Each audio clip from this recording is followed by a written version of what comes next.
Bonjour à tous, j'espère que vous allez bien, c'est le Braque. Aujourd'hui, on se retrouve dans une nouvelle vidéo dans laquelle on va un peu changer par rapport au format habituel. Je ne suis pas chez moi, c'est pour ça que le local a un petit peu changé par rapport à d'habitude. J'ai aussi un peu moins de matériel, c'est pour ça que le rendu général est un petit peu différent. Et puis surtout, au niveau du montage, vous avez bien pu le voir la semaine dernière, c'est beaucoup plus compliqué, donc je vais faire quelque chose d'un petit peu plus léger sur la forme, mais je vais me concentrer uniquement sur le fond et je vais parler d'un sujet extrêmement important. Comme vous l'avez vu passer sur la miniature et dans le titre de cette vidéo, vous l'avez sûrement entendu parler sur les réseaux sociaux, il y a eu une conférence de presse organisée par 3 sénateurs à propos de la zone grise de l'information sur les réseaux sociaux. C'est une commission sénatoriale extrêmement importante puisque, comme on va le voir, ils font des propositions, ils dressent des constats et surtout, ils demandent des choses qui sont absolument aberrantes. Je vous ai dit que j'avais un petit souci de montage en ce moment, donc je vais pas vous faire des extraits à chaque fois de ce qui a été dit. J'ai à côté de moi l'entièreté de ce que j'ai pu faire comme résumé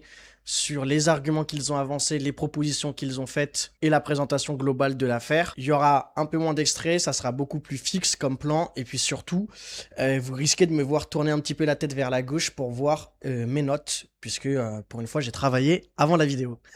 Bref, vous regardez, c'est bizarre, les seules vidéos d'internet qui mettent l'église au milieu du village. Il n'y aura pas de jingle aujourd'hui. Bon, je vais vous mettre une petite photo pour que vous voyez de qui on parle. On a 3 sénateurs qui ont fait du coup cette conférence de extrêmement importante puisque durant 40 minutes, il y a 25 minutes de présentation et 15 minutes de questions. Les questions sont pas très intéressantes, je les ai écoutées. Ils vont présenter énormément de choses et il faut quand même savoir qui s'adresse au peuple français et quelle est leur légitimité. Alors, la femme qu'on voit blonde, assez jolie, avec une robe bleue à pois blanc, c'est Agnès Evrin, c'est pas n'importe qui, déjà c'est la rapporteure de la commission de la culture, de l'éducation et de la communication et du sport. Donc c'est la fameuse commission qui s'est auto-saisie pour faire une enquête et dresser un constat. Elle, c'est pas n'importe qui, c'est une sénatrice LR de Paris, elle est chez les Républicains. C'est l'ancienne vice-présidente de la région Île-de-France sous Valérie Pécresse et surtout, elle a aussi été députée européenne jusqu'en 2023 où elle a été réélue, mais cette fois-ci en tant que sénatrice, donc du coup, elle a abandonné son mandat de parlementaire. Celui du milieu, c'est pas n'importe qui, c'est Laurent Lafont, lui, c'est du coup littéralement le président de cette commission. Et en plus, lui, il est sénateur du Val-de-Marne, c'est un mec du centre droit. Alors, de ce que j'ai compris, les groupes parlementaires au Sénat sont pas les mêmes qu'à l'Assemblée nationale. Lui, il fait partie de ce qu'on appelle l'Union centriste au Sénat, c'est l'UDI. Et bon voilà, il est centre droit, on pourrait le classifier entre LR et Macron grosso modo. Et ensuite on a Sylvie Robert, elle c'est une sénatrice d'Ille-et-Vilaine et elle est au PS depuis 2014. Elle a été première vice-présidente du conseil régional de Bretagne sous la présidence de Jean-Yves Le Drian. Bref, on a donc une personne qui se dit de droite, c'est notre fameuse Agnès Evran. On a surtout un centriste et une socialiste. Alors, la seule personnalité qui a une carrière potentiellement en rapport vraiment direct avec le sujet de la commission, c'est cette fameuse Agnès Evran, puisqu'elle a été quand même dans des cabinets ministériels assez importants, celui de l'éducation, celui de la communication, de la jeunesse et des sports. Tantôt, c'était sous Nicolas Sarkozy, et avant ça, c'était sous Chirac. Donc elle fait vraiment partie de cette intelligentsia LR républicaine, vous savez, qui a les dents longs et qui raille les parquets, qui a une carrière extrêmement longue. Les 3 ont fait sciences politiques, bref, c'est exactement cette petite élite, j'allais dire parisienne, mais ils sont pas tous de Paris, mais bon, il y en a quand même 2 sur 3 qui ont grandi à Paris.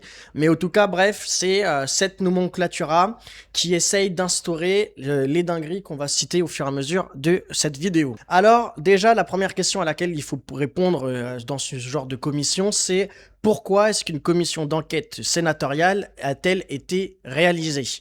Et pour cela, il donne plusieurs arguments. Le premier argument, c'est le fameux scandale de la Cambridge Analytica. Alors, vous savez sûrement pas ce que c'est que l'histoire de la Cambridge Analytica. En tout cas, moi, c'est cas avant d'arriver sur cette affaire-là. Quand je les ai entendus citer ceci comme raison quasiment principale pour laquelle ils voulaient faire une commission d'enquête, je me suis dit, je vais me renseigner, puisqu'en fait, ils ont dit, on est au courant qu'il va y avoir des élections présidentielles dans quelques mois ou une année. On a tout intérêt à savoir ce qui se passe sur les réseaux sociaux, surtout lorsque on entend parler, surtout au vu de ce qu'était la Cambridge Analytica. Alors, qu'est-ce que c'est que la Cambridge Analytica? C'est une société britannique qui était spécialisée dans le marketing digital. Son activité principale, elle consiste à aider les partis et les candidats à convaincre des électeurs en analysant leurs données en ligne et en leur envoyant des messages personnalisés. En 2014, ce qui s'est passé, c'est que on a Alexandre Kogan qui a créé une application Facebook qui s'appelait This is Your Digital's Life. En gros, c'est une application dans laquelle vous répondez à des tests de personnalité. Grosso modo, cette application, elle a eu 270 000 téléchargements. Et en fait, la vraie problématique de cette application, c'est qu'elle en a profité pour récolter énormément d'informations personnelles, surtout non seulement des personnes qui répondaient à ces questions-là, mais elle était liée au compte Facebook des personnes et elle pouvait donc faire un lien avec tous les centres d'intérêt des différentes personnes qui étaient partagés par les personnes qui répondaient à ce fameux questionnaire. On a eu entre 10 et 87 millions de comptes qui auraient été touchés par cette collecte de données massive. Ça, c'est ce que disait en tout cas Facebook, alors que la majorité des personnes n'avaient pas donné leur accord pour avoir ce genre de collecte de données. C'est d'ailleurs une des raisons qui a motivé le fameux règlement européen sur les données personnelles, le RGPD. Parce qu'en fait, c'est un scandale de pouvoir avoir des données qui sont collectées par des entreprises, puis revendues, et enfin réutilisées par des personnes pour des campagnes politiques. Et donc du coup, en fait, ce scandale-là, pour revenir aux problématiques des réseaux sociaux et en particulier de la politique, c'est que il aurait, et je mets bien aurait au conditionnel, influencé des extrêmement importants comme celui du Brexit et celui de Donald Trump en 2016. Alors, pourquoi j'ai bien dit au conditionnel? Parce qu'en fait, en réalité, on n'a aucune preuve de tout ça. C'est factuel, il n'y a aucune preuve, il n'y a aucune étude scientifique sérieuse, rien n'a pu démontrer que, en effet, la Cambridge Analytica avait pu influencer des élections. C'est une raison très simple, on n'a aucune façon de déterminer comment est-ce que le vote d'une personne et encore moins de milliers de personnes se produit par rapport aux informations qu'il conserve. Est-ce que c'est en regardant un tweet? Est-ce que c'est en regardant 10 vidéos? Est-ce que c'est en regardant plusieurs messages et plusieurs mails? Ou est-ce que la construction elle se fait par des dizaines d'interactions différentes, ne sont pas influençables par une seule entité. Et en réalité, c'est ça la vraie question qui va être soulevée au fur et à mesure de la commission d'enquête, mais auquel il ne va jamais être répondu. On ne sait pas comment est-ce que la conviction d'une personne pour un vote ou pour un scrutin se fait, et par contre, ils vont tout faire pour essayer de ne pas avoir d'influence grâce aux réseaux sociaux. Pourquoi ? Eh bien, on ne sait pas. C'est pas motivé. Et ensuite, le deuxième exemple qui a été donné, c'est celui des élections roumaines qui a été annulé il y a un an parce qu'il y aurait eu des ingérences, en particulier de la Russie, dans les élections. Alors, j'ai beaucoup entendu de personnes qui pensaient que les élections roumaines avaient été annulées par l'Union européenne. En réalité, non, elle a été annulée par le Conseil constitutionnel roumain. Grosso modo, c'est exactement comme notre Conseil constitutionnel. Et en fait, ils se sont saisis de cette affaire parce qu'ils auraient vu qu'il y avait énormément de bots, en particulier sur TikTok, qui relayaient des fausses informations. Et encore une fois, il y a beaucoup de conditionnels dans la façon dont je vous présente ces affaires-là parce que il n'y a aucune preuve tangible qui nous ont montré qu'en effet, le scrutin avait été modifié ou avait été influencé par l'usage de bots ou de création de fake news. Et ça, on peut avoir la sensation qu'un détail, le fait qu'on n'ait pas de preuves. Mais la réalité, c'est que pour l'instant, on a une commission d'enquête qui utilise deux arguments sur les raisons pour lesquelles ils se sont constitués, mais qui nous disent de fait, en réalité, on n'a pas d'affaires tangibles qui prouvent que c'est important qu'on existe. Voilà. C'est-à-dire que cette commission d'enquête sénatoriale n'a strictement aucune légitimité, il n'y a pas d'urgence, il n'y a pas de danger imminent. Non, il y a des suspicions qui remontent parfois il y a plus de 10 ans, avec des règlements européens qui ont déjà normalisé cette histoire, mais ils ont besoin absolument de créer ce qu'ils vont créer par la suite. Et voilà, et en gros, une fois qu'ils ont donné ces deux arguments, ils ciblent deux types de problématiques auxquelles la politique française pourrait être confrontée dans les prochaines années. La première problématique, c'est justement cette fameuse histoire d'ingérence étrangère. Balaye d'un revers de la main en disant que dans tous les cas, la France est protégée par un système qui s'appelle Viginum. Alors, Avant de l'entendre de la bouche de cet homme-là, je ne savais pas ce que c'était Viginum. Viginum, en gros, c'est une sorte d'outil informatique utilisé par la France pour voir si sur les réseaux sociaux, il y a une surabondance de bots qui utilisent des mots-clés en particulier. Est-ce qu'il va y avoir littéralement des sortes d'attaques concentrées sur des tels sujets par des millions de personnes soudainement? Là, on peut voir que c'est des bots. Alors moi, je me suis renseigné sur l'efficacité de Viginum, et en fait, Viginum eux-mêmes, ils disent que leur efficacité, elle est très faible. Leur seule capacité à eux, c'est juste de dire « Ah, on a vu, on a pu observer une augmentation anormale de l'utilisation de tel ou tel terme sur tel sujet, sur cette telle période par tant de millions d'utilisateurs, qui sont peut-être des bots. » C'est la seule possibilité qu'a Viginum. Et en fait, on ne peut pas balayer de la main les ingérences étrangères pour ensuite s'attaquer aux ingérences intérieures, comme il va le dire juste après, alors que littéralement, les ingérences extérieures, c'est ce qu'il y a de plus dangereux. Ça serait peut-être même la seule motivation pour lesquelles on pourrait avoir littéralement ce genre commission. Et en fait, c'est encore plus grave parce que au-delà de l'ingérence de l'information, on peut très bien voir que justement la France, elle n'est absolument pas outillée pour se défendre face à des attaques numériques d'ampleur à différentes échelles. Moi, je pourrais vous citer le fait que la CAF a été piratée, l'assurance maladie a été piratée, le fichier général des possesseurs et des détenteurs d'armes a été piraté, les impôts ont perdu leur fichier dans lequel il y avait des dizaines de personnes avec des portefeuilles crypto qui se font cambrioler depuis parce que ces informations sont en train d'être revendues sur internet. Le ministère de l'Intérieur a reconnu avoir été piraté là il y a encore quelques mois. Là, tout ce que je viens de vous citer, c'est en l'espace de 6 mois. C'était sur les 8 derniers mois. Donc, en fait, on est en train de nous dire on va commencer à s'attaquer à la politique intérieure alors qu'on n'est même pas en sécurité dans nos propres frontières. Déjà, là, on est déjà sur une dinguerie. Et une fois qu'il a balayé du revers de la main cette petite problématique, il parle immédiatement de ce qu'il appelle l'ingérence intérieure. C'est extrêmement grave.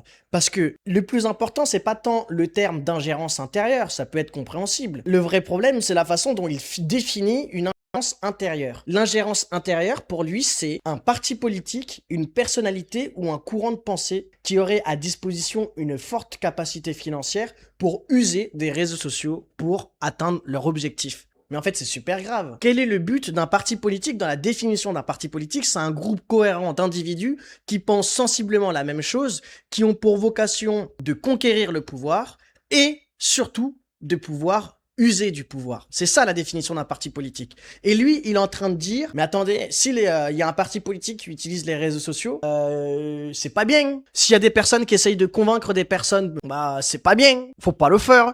C'est extrêmement grave. Et c'est là où il va falloir être extrêmement vigilant sur cette affaire-là. Il faut bien comprendre que quand il parle d'ingérence intérieure, il ne parle pas du tout du fait que l'Élysée avait des dizaines de milliers de comptes qui ont été réutilisés par Gabriel Attal pour lancer sa campagne. Ça, non, ça ils en parleraient pas. Leur but, c'est de s'attaquer à des personnalités sur Internet qui ont une forte visibilité, une forte capacité d'engagement et de pouvoir montrer un contre-discours politique.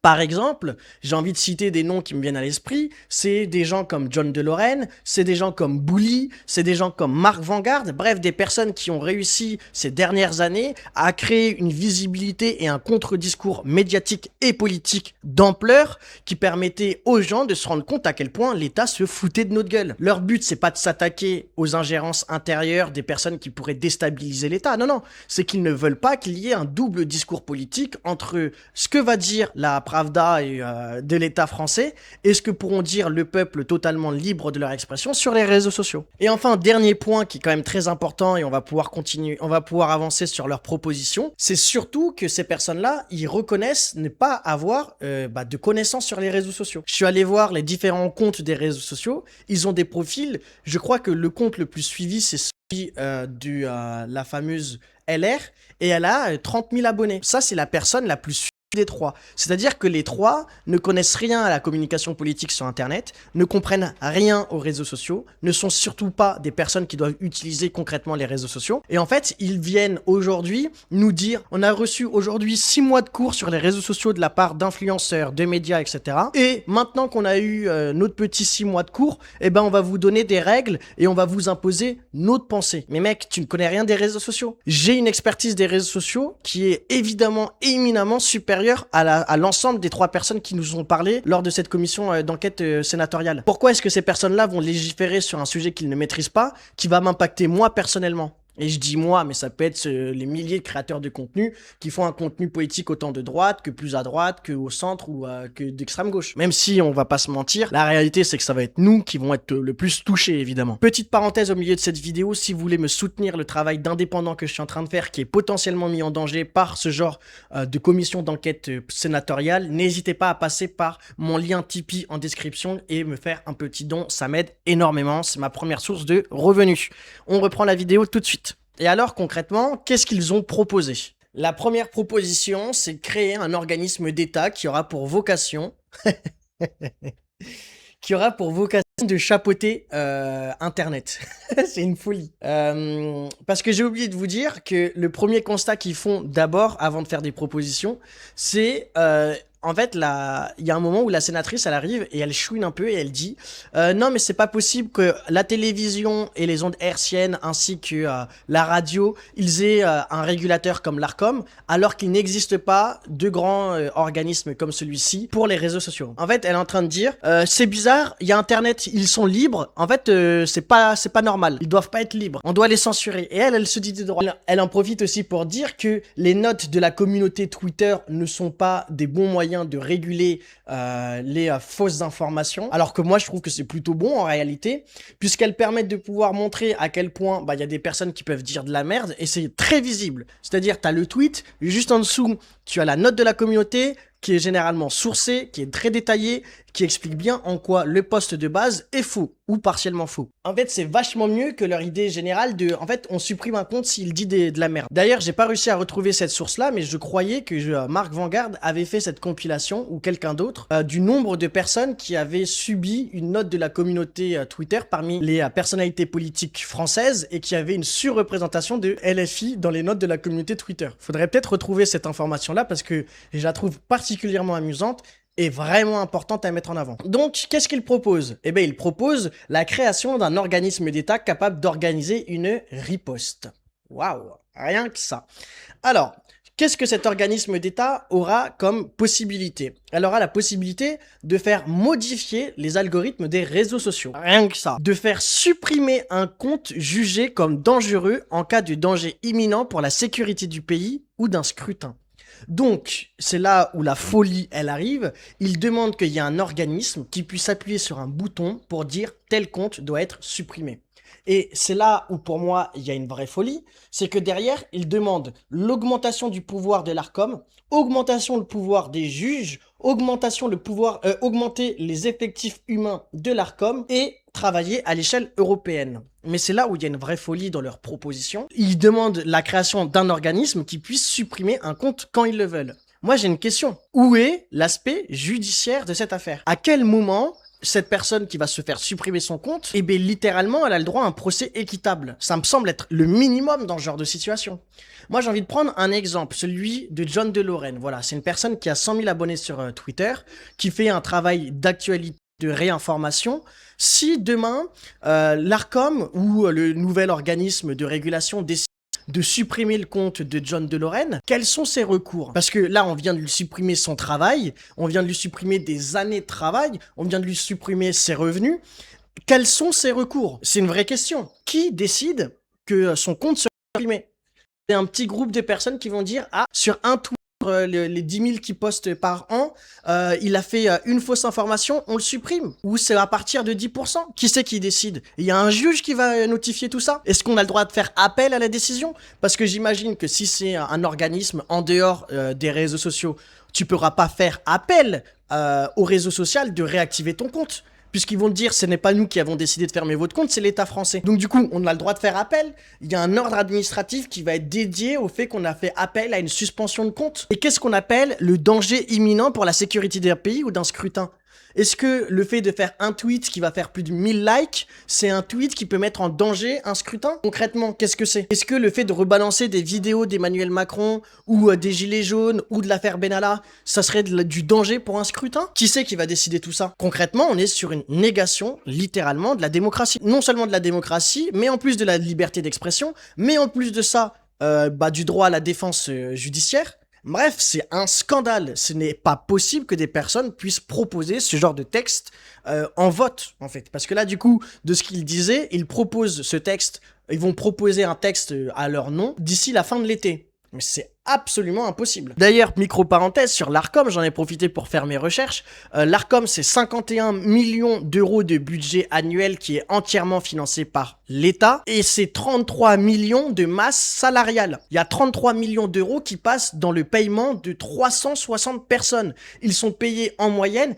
97 000 euros bruts par an. C'est honteux. Les mecs sont payés entre 4 000 et 5 000 euros net par mois pour être dans un truc de régulation de l'audiovisuel français. Est-ce qu'il y a un moment où on peut s'arrêter? Puisque là, ils demandaient la création de 5 nouveaux postes à l'Arcom. J'ai regardé, le budget, c'est 500 000 euros en plus par an, juste pour 5 postes. Mais c'est un foutage de gueule. Et enfin, il y a eu une deuxième partie de proposition. La proposition, celle de réguler YouTube. Parce qu'en réalité, moi, je vous parle beaucoup de Twitter dans les prises de position, parce que c'est là que la censure, elle a eu fait le plus de mal. Mais en réalité, en tout cas, il disait que YouTube devait être la plateforme la plus régulée possible. D'ailleurs, c'est assez intéressant parce qu'il disait qu'une personne qui faisait les mêmes statistiques qu'une chaîne de télévision devait être régulée comme une chaîne de télévision par l'Arcom. C'est-à-dire que une chaîne, si elle fait, on va dire, je sais pas, 1 million de vues par mois, ce qui est pas totalement déconnant, hein. C'est à peu près les vues d'une émission, en fait.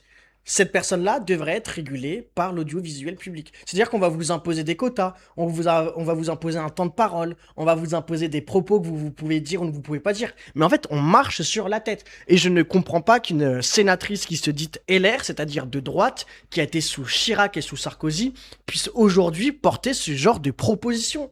Ça n'a aucun putain de sens dans ces idées politiques. Et enfin, après, ils ont d'autres propositions qui sont un petit peu plus normales. Reconnaître le travail des journalistes sur les réseaux sociaux. Mais donc, du coup, ça veut dire subventionner sous condition. Augmenter les subventions publiques des personnes qui sont des créateurs de contenu des réseaux sociaux. Création d'un compte d'affectation spéciale qui serait alimenté par les amendes de la CNIL et de l'Arcom. Voilà, rien que ça. Bref, vous avez bien compris que ce qu'ils proposent est absolument délirant. Que la raison principale de l'existence même de cette commission d'enquête sénatoriale n'a aucun fondement et est plus que douteux, que leurs propositions sont extrêmement graves, elles sont antidémocratiques, font atteinte à la liberté d'expression et au droit de se défendre de manière totalement légale. Bref, je ne sais pas comment ça va se passer parce qu'en réalité, le Sénat ne peut pas faire de proposition de loi, donc ça veut dire que ça va être des groupes parlementaires qui vont faire des travaux au niveau de l'Assemblée nationale. Donc je sais pas comment ça va évoluer, mais c'est quelque chose qui a surveillé au plus vite, puisque les élections commencent en septembre, la campagne présidentielle commence en septembre 2026 pour finir en mai 2027, et que ça va être extrêmement violent s'il y a ce genre de situation qui se met en place. Bref, je pense avoir fait le résumé le plus succinct et surtout le plus détaillé possible de toutes les affirmations, avec aussi les explications des différents points qu'ils ont soulevés. Si vous voulez me soutenir, n'hésitez pas à passer par ma page Tipeee pour me soutenir, ça me ferait extrêmement plaisir. YouTube démonétise la quasi-totalité de mes vidéos en ce moment. TikTok refuse de me payer, Facebook pareil. Donc si vous voulez me soutenir, c'est en passant par mon Tipeee en description. Je vous remercie d'avoir regardé la vidéo jusqu'ici. C'était le Braque, meilleur noir de France. Ciao.